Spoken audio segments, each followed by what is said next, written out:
আমি অপেক্ষায় আছি। সুতরাং এই ছোট্ট বাংলা বাক্যটিকে আমি আপনাদের সামনে একটি ছোট্ট ভার্ব তথা লুক ফরওয়ার্ড টু এটা দিয়ে আমি গঠন করে দেখাচ্ছি এবং তার ডিটেলড যে ব্রেকডাউন তা আমি আপনাদের সামনে উপস্থাপন করছি।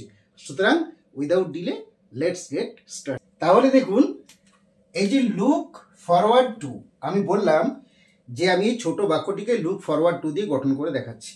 তাহলে লুক ফরওয়ার্ড টু এর সমস্ত বিষয়টা আমি আপনাদের সামনে উপস্থাপন করার চেষ্টা করছি। দেখুন, এখানে বলা আছে লুক ফরওয়ার্ড টু। তাহলে প্রথমে এর বাংলা মানে কি হবে? এর বাংলা মানেতে যদি আমরা যাই তাহলে কি হবে?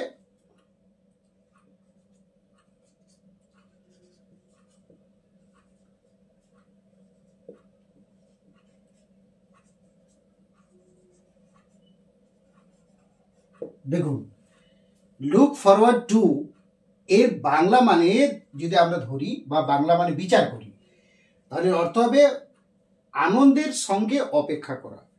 অর্থাৎ আনন্দের সঙ্গে বা সানন্দের সঙ্গে অপেক্ষা করাকে লুক ফরওয়ার্ড টু বলা হয়।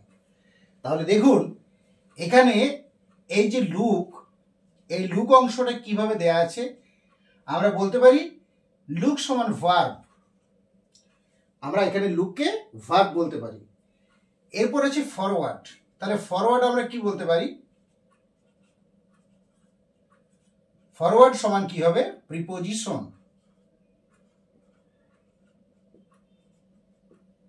ফরওয়ার্ড হলো প্রিপোজিশন। তাহলে টু কি হবে? এখানে টুও হবে প্রিপোজিশন। তাহলে দেখুন, আমি লুক ফরওয়ার্ড টু একে ভেঙে দিলাম। বাংলা অর্থ বললাম আনন্দের সঙ্গে অপেক্ষা করা, এবং লুককে যদি ভাঙি তাহলে হবে ভার্ব, এবং ফরওয়ার্ডকে যদি ভাঙি তাহলে হবে প্রিপোজিশন, এবং টুকে যদি আমি ভাঙি তাহলে সেটা হবে প্রিপোজিশন। সুতরাং এইভাবে কিন্তু আমি এই যে লুক ফরওয়ার্ড টু, এবং এটাকে আমি একসাথে কি বলতে পারি?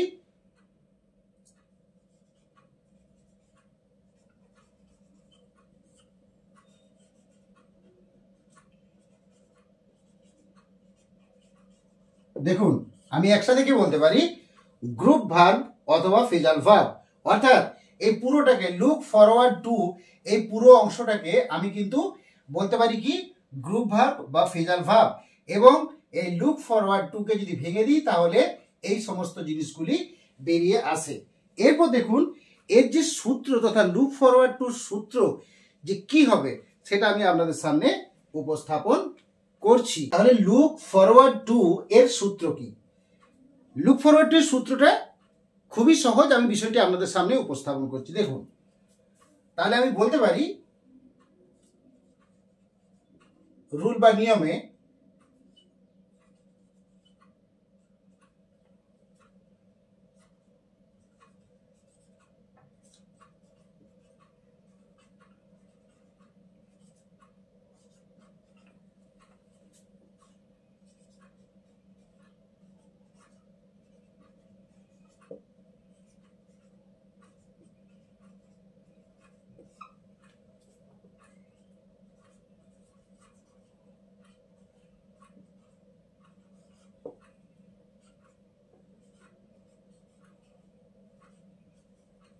দেখুন, এটা হলো লুক ফরওয়ার্ড টু এর সূত্র। দেখুন, সাবজেক্ট প্লাস প্রথমে সাবজেক্ট বসাবো, তারপর লুক ফরওয়ার্ড টু বসাবো।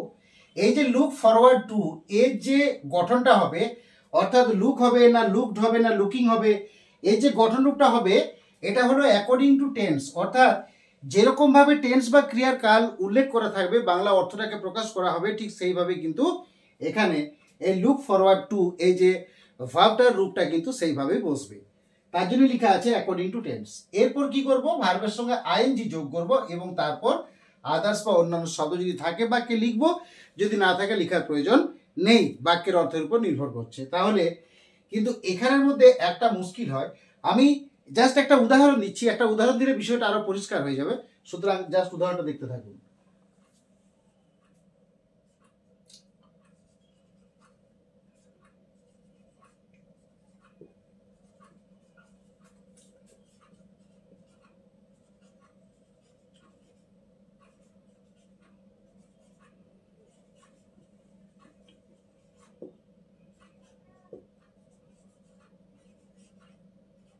দেখুন আমি এখানে কি লিখেছি, I am looking forward to meeting with you. এর বাংলা অর্থ কেমন আসবে? এর বাংলা অর্থ আসবে তোমার সঙ্গে সাক্ষাৎ করার জন্য, তোমার সঙ্গে সাক্ষাৎ করার জন্য আমি আমি আনন্দে অপেক্ষা করছি, বা তোমার সঙ্গে সাক্ষাৎ করার জন্য আমি অধীর আগ্রহে অপেক্ষা করছি, বা আমি অপেক্ষা করছি বললেও হবে। তোমার সঙ্গে সাক্ষাৎ করার জন্য আমি অপেক্ষা করছি, যদি সাধারণভাবে আমরা বলে দিই তোমার সঙ্গে সাক্ষাৎ করার জন্য আমি অপেক্ষা করছি, জাস্ট এই কথাটা বললেও কিন্তু চলবে। সুতরাং দেখুন এখানে একটা বিষয় আমি বলি, এখানে আইটা কিন্তু সাবজেক্ট বা কর্তা হিসেবে হয়েছে, এরপর দেখুন এমটা আমাদের সাহায্যকারী ক্রিয়া বা অক্সিলারি ভার্ব হিসেবে এসেছে। আর এখানে লুকিং ফরওয়ার্ড, লুকিংটা আমি বললাম যে অ্যাকর্ডিং টু টেন্স, কারণ এখানে যেহেতু কন্টিনিউয়াস ফর্ম আছে তাই এখানে এম চলে এলো। আর লুকিং ফরওয়ার্ড এখানে দেখুন লুকিং অর্থ, যেহেতু লুকিংটা আমাদের ভার্ব অর্থে প্রয়োগ হয়, আর ফরওয়ার্ড এবং টুটা যেহেতু দুটো প্রিপোজিশন হিসেবে ব্যবহৃত হয়, সুতরাং লুকিংটা পরিবর্তন হয়ে গেল। এরপর দেখুন এখানে টু বসানো হয়েছে, তারপর বসানো হয়েছে কি ভি প্লাস আইএনজি। দেখুন আমি এখানে প্রথমেই বলে দিয়েছি ভি প্লাস আইএনজি অর্থাৎ ভার্বের সঙ্গে আইএনজি যোগ, তাহলে মিট ভার্বের সঙ্গে আইএনজি যোগ করে মিটিং করেছি। উইথ ইউটা এটা আদার্সের মধ্যে আছে, বা টু মিটিং উইথ ইউ অর্থাৎ তোমার সঙ্গে সাক্ষাৎ করে। সুতরাং এখানে দেখা গেল কি যে আমরা জানি যে টু এর পর যদি ভার্ব বসে তাহলে সেটা কিন্তু টু এর পর ভার্ব বসলে কিন্তু আইএনজি বসে না, to plus verb V one এই ফর্মটায় আমরা দেখতে পাই। আমরা জানি যে to plus verb V one হয়, এটা কিন্তু আমরা জানি যে টু এর পর যদি ভার্ব বসে তার ভি ওয়ান হয়। কিন্তু দেখুন এখানে টু এর পর কিন্তু ভার্ব প্লাস আইএনজি বসেছে, তার একমাত্র কারণ হলো এটা যে আমি প্রথমেই সূত্রে বলে দিলাম যে এখানে দেখুন লুকটা হলো ভার্ব, ফরওয়ার্ড হলো প্রিপোজিশন এবং টু হলো প্রিপোজিশন। সুতরাং টুটা যখন প্রিপোজিশন হিসেবে ধরা হয়, টুটাকে যখন প্রিপোজিশন হিসেবে ধরা হয়, সেই টুটাকে প্রিপোজিশন হিসেবে ধরলে তারপর যে ভার্বটা হয় তার সঙ্গে কিন্তু আইএনজি যুক্ত হয়। আর যখন আমরা ইনফিনিটিভ বা অসমাপিকা ক্রিয়া অর্থে করি তখন কিন্তু টু এর পর যে ভার্বটা বসে সেটা কিন্তু মেইন ভার্ব ভি ওয়ান হয়, এটা আমরা জানি। তাহলে সবসময় আমাদেরকে মাথায় রাখতে হবে যে টু অর্থাৎ টুটাকে যদি প্রিপোজিশন ধরা হয় এবং তারপর যদি ভার্বের রূপ আসে তাহলে সেখানে ভি ওয়ান নয়, সেখানে ভার্ব প্লাস আইএনজি রূপটা তৈরি করতে হয়। অর্থাৎ সেখানে কি হয়, সেখানে দেখুন এই যে ভার্ব প্লাস আইএনজি অর্থাৎ ঠিক জিরান্ডের মতো রূপটা আসে, জিরান্ডের মতো রূপটা চলে আসে যখন ভার্বের সঙ্গে টু এর পর যখন ভার্বের সঙ্গে আইএনজি যুক্ত করে দেওয়া হয় তখন ভার্ব প্লাস আইএনজি হয়ে যায়, অর্থাৎ সেটা জিরান্ডের রূপে পরিবর্তিত হয়ে যায়, জিরান্ডের রূপে। যাই হোক, তাহলে এইভাবে একটা উদাহরণের মাধ্যমে বিষয়টাকে পরিষ্কার করলাম। এবং এই লুক ফরওয়ার্ড টু এর একটা একটা সমার্থক শব্দ বা সিনোনিমস আছে। সেই সিনোনিমটা কি না সেটা দেখুন, আমরা কিন্তু সেখানে ওয়েট ফর কিন্তু করতে পারি। আমরা বলতে পারি কি যে আমরা বলতে পারি লুক ফরওয়ার্ড টু অর্থাৎ ওয়েট ফর। লুক ফরওয়ার্ড টুকে আমরা সমার্থক শব্দ হিসেবে, নিয়ারেস্ট মিনিং হিসাবে, সিনোনিম হিসাবে আমরা কিন্তু বলতে পারি কি না ওয়েট ফর এর পরিবর্তে আমরা বলতে পারি। এবং এটা কিন্তু একটা গ্রুপ ভার্ব বা ফেজার ভার্বের মতো বাক্যের মধ্যে ব্যবহৃত হচ্ছে। সুতরাং এই ফর্ম বা এই রুলটা দিয়ে কিভাবে বাক্যটা গঠিত হবে জাস্ট সেটা আমি আরো বিস্তারিতভাবে আমি ডিটেল ব্রেকডাউন আপনাদের সামনে করছি। আমি অপেক্ষায় আছি। আচ্ছা, এরপর আমি একটা প্রশ্ন করছি আপনাদের সামনে, জাস্ট প্রশ্নটা তুলে ধরছি। দেখুন আমি অপেক্ষায় আছি, আচ্ছা এটা আপনারা একটু বিচার করে দেখুন তো, আমি অপেক্ষায় আছি। আচ্ছা এই বাক্যটাকে কি আমরা কমপ্লিট সেন্টেন্স বলতে পারি? বিষয়টা কিন্তু আমি আপনাদেরকে অনুরোধ করছি বিষয়টা কিন্তু ভেবে দেখার জন্য। আমি অপেক্ষায় আছি এই বাক্যটা কি কমপ্লিট সেন্টেন্স বলা যায়? ব্যাকরণগত দিক দিয়ে আমরা এটাকে কমপ্লিট সেন্টেন্স বলতে পারি? উত্তরটা হবে না। কেন? আমি তার ডিটেল ব্রেকডাউন করছি। দেখুন আমি অপেক্ষায় আছি, তাহলে আমি এখানে প্রশ্ন করতে পারি আমি কার অপেক্ষায় আছি, অথবা কোন জিনিসের জন্য অপেক্ষা, কোন জিনিসের অপেক্ষাতে আমি আছি। তাহলে কার অপেক্ষায় বা কোন জিনিসের অপেক্ষায় আমি আছি এই বিষয়টা বাক্যটার মধ্যে যতক্ষণ না পর্যন্ত সংযুক্ত করা হচ্ছে ততক্ষণ পর্যন্ত কিন্তু এর সঠিক অর্থটা আসছে না। কারণ দেখুন আমি অপেক্ষায় আছি এর অর্থের দ্বারা একটা কমপ্লিট সেন্স প্রকাশ পাচ্ছে না। সুতরাং দেখুন আমি যদি বলি আমি তার অপেক্ষায় আছি, তাহলে দেখুন বাক্যটার মধ্যে একটা কমপ্লিট সেন্স চলে এলো, আমি তার অপেক্ষায় আছি, বা আমি তার সঙ্গে সাক্ষাৎ করার অপেক্ষায় আছি, অথবা আমি ধরুন আমি কথার কথা বললাম আমি চিঠি পাবার অপেক্ষায় আছি, আমি চিঠি পাবার অপেক্ষায় আছি। তাহলে দেখুন আমি যখন এখানে তার অংশটা যুক্ত করলাম বা চিঠি অংশটা যুক্ত করলাম, তখন কিন্তু বাক্যটার মধ্যে সুমিষ্ট ভাবটা নিঃসন্দেহে চলে এলো। তার আগে কিন্তু বাক্যটার মধ্যে সেই সুমিষ্ট ভাবটা ছিল না। সুতরাং আমরা কিন্তু নিঃসন্দেহে বলতে পারি যে এই বাক্যটা কিন্তু কমপ্লিট সেন্টেন্স নয়, এটা কিন্তু ইনকমপ্লিট সেন্টেন্স।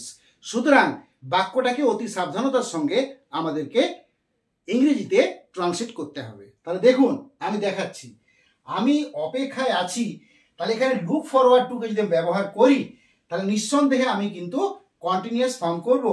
তাহলে আমি এটা কিন্তু এইভাবে বলবো, আই এম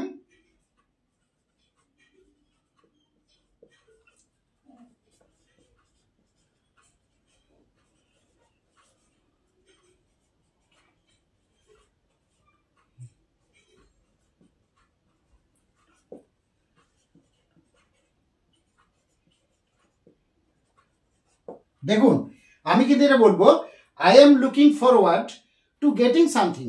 হ্যাঁ, আমি কিন্তু নিঃসন্দেহে বলতে পারি যে আমি এখানে গেটিং সামথিংটাকে আমি উজ্জ করব, এটা আমি বলতে পারি।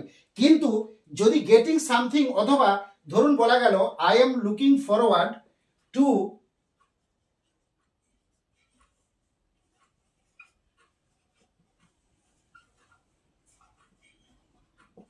টু মিটিং উইথ হিম, তাহলে দেখুন যখন আমি এই অংশটাকে যুক্ত করলাম তখন কিন্তু কমপ্লিট যে সেন্স সেটা কিন্তু প্রকাশ পেল। I am looking forward to getting something, অর্থাৎ কোনো কিছু পাবার জন্য আমি অপেক্ষায় আছি, কোনো কিছু পাবার জন্য আমি অপেক্ষায় আছি, তবে কিন্তু সেন্সটা সম্পূর্ণরূপে উঠে এলো। আবার দেখুন I am looking forward to meeting with you, অর্থাৎ তোমার সঙ্গে সাক্ষাৎ করার জন্য আমি অপেক্ষায় আছি। তাহলে অপেক্ষায় আছি, দেখুন ভালোভাবে ভেবে বিষয়টা ভাবতে হবে, অপেক্ষায় আছি এর অর্থ কি? অপেক্ষায় আছি মানেই হলো অপেক্ষা করছি, জাস্ট ওয়েটিং ফর অথবা লুকিং ফরওয়ার্ড টু, আমরা এইভাবে কিন্তু বাক্যটাকে ট্রান্সলেট করতে পারি। সুতরাং এই ক্ষেত্রে আমি কন্টিনিউয়াস ফর্ম ব্যবহার করলে আমি নিঃসন্দেহে বলতে পারি I am looking forward to getting something, অথবা I am looking forward to meeting with him. অর্থাৎ যখন এই অংশটা আমি যুক্ত করব তখনই কিন্তু আমি অপেক্ষায় আছি এর সম্পূর্ণ অর্থটা প্রকাশ পাবে, আর না হলে কিন্তু বাক্যটা ইনকমপ্লিট সেন্স হয়ে যাবে। আমি বলতে পারি যে I am looking forward two, দেখুন টু পর্যন্ত গিয়ে আমি কিন্তু বাক্যটা আমি স্টপ করে দিতে পারি, I am looking forward two, এর দ্বারা কিন্তু বুঝিয়ে যাবে যে আমি অপেক্ষায় আছি, বাট আমি অপেক্ষায় আছি এর কিন্তু কমপ্লিট সেন্স আসছে না। আমি আপনাদেরকে বিষয়টি ভাবার জন্য অনুরোধ করলাম। আচ্ছা, এরপর দেখুন আমি কিন্তু এই ক্ষেত্রে কন্টিনিউয়াস ফর্ম করব, যে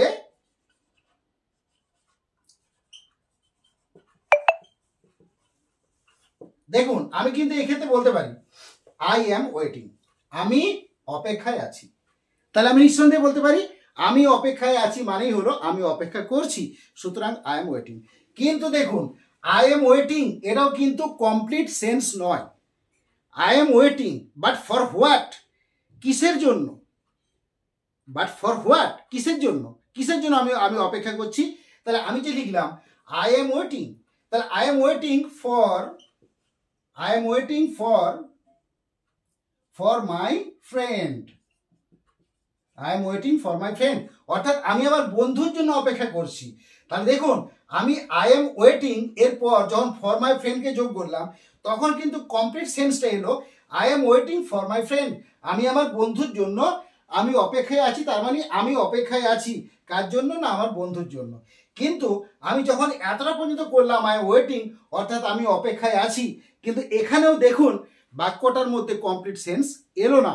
সুতরাং আমরা কিন্তু বাক্যটাকে এইভাবে ফর মাই ফ্রেন্ড এইভাবে অংশটাকে লিখে সেটাকে ব্র্যাকেটে রেখে এবং সেই ক্ষেত্রে ব্র্যাকেটে রাখার পর আই এম ওয়েটিং যদি করি তাহলে বাক্যটা সবচেয়ে ভালো হবে, আমি অপেক্ষায় আছি। অথবা I am looking forward two যদি আমি প্রয়োগ করি তাহলে কিন্তু I am looking forward to getting something অথবা টু মিটিং উইথ হিম, এই অংশটাকে যুক্ত করে তারপর যদি আমরা এতটা পর্যন্ত বাক্যটাকে তৈরি করে আমরা যদি অর্থটা প্রকাশ করি, আমি অপেক্ষায় আছি, তাহলে আমার মনে হয় যে বাক্যটার সেন্সটা সুন্দরভাবে উঠে আসবে। যাই হোক, ক্লাসটি আমি যতটা পারলাম, যতটা আমার বিষয় জানা ছিল, সেই বিষয়টি আমি আপনাদের সামনে উপস্থাপন করার চেষ্টা করছি মাত্র। যাই হোক, ক্লাসটি আমি এখানে শেষ করলাম। ক্লাসটি কেমন লাগলো অবশ্যই কমেন্টের মাধ্যমে জানাবেন। যদি ভালো লাগে লাইক, সাবস্ক্রাইব, শেয়ার অতি অবশ্যই করবেন। So finally thanks to everybody for watching my video. Thank you.